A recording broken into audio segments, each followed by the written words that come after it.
Bonjour, là nous allons voir maintenant la naïveté cérébrale, concept inventé par Amy Cuddy, chercheuse à Harvard, qui a finalement mis en évidence la naïveté cérébrale, c'est-à-dire lorsqu'on se répète des choses positives, lorsqu'on adopte des postures positives, notre cerveau croit que l'on est ce que l'on dit ou croit que l'on est ce que l'on fait.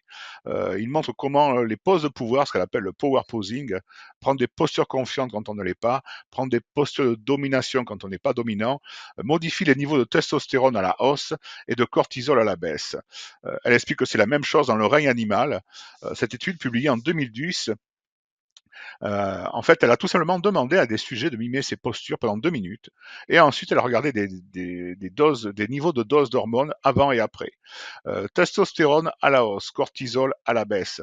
Ce qui veut dire que au niveau comportement, elle a prouvé qu'adopter ce que l'on appelle des poses de puissance et de pouvoir pendant 2 minutes permet d'augmenter chez les personnes leur taux de testostérone et fait baisser l'hormone de stress.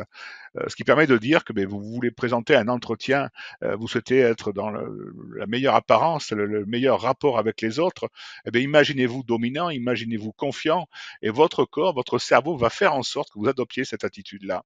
Euh, Elle contribue donc à donner raison à celles qui insistent pour parler de cognition incarnée en fait. La force est d'admettre que ça fonctionne dans les deux sens. Hein. Quand vous avez une position d'individu soumis, d'individu faible, effectivement vous vous sentez faible et soumis.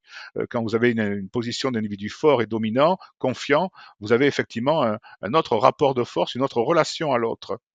Victor Hugo le disait déjà, hein, la forme, c'est le fond qui remonte à la surface. De fait, faire semblant d'être ce que l'on a envie d'être, simuler ce qu'on a envie d'être, en attendant de le devenir, c'est une force, c'est une capacité qu'il faut cultiver. Voilà, je vous souhaite une très très belle journée, à très bientôt.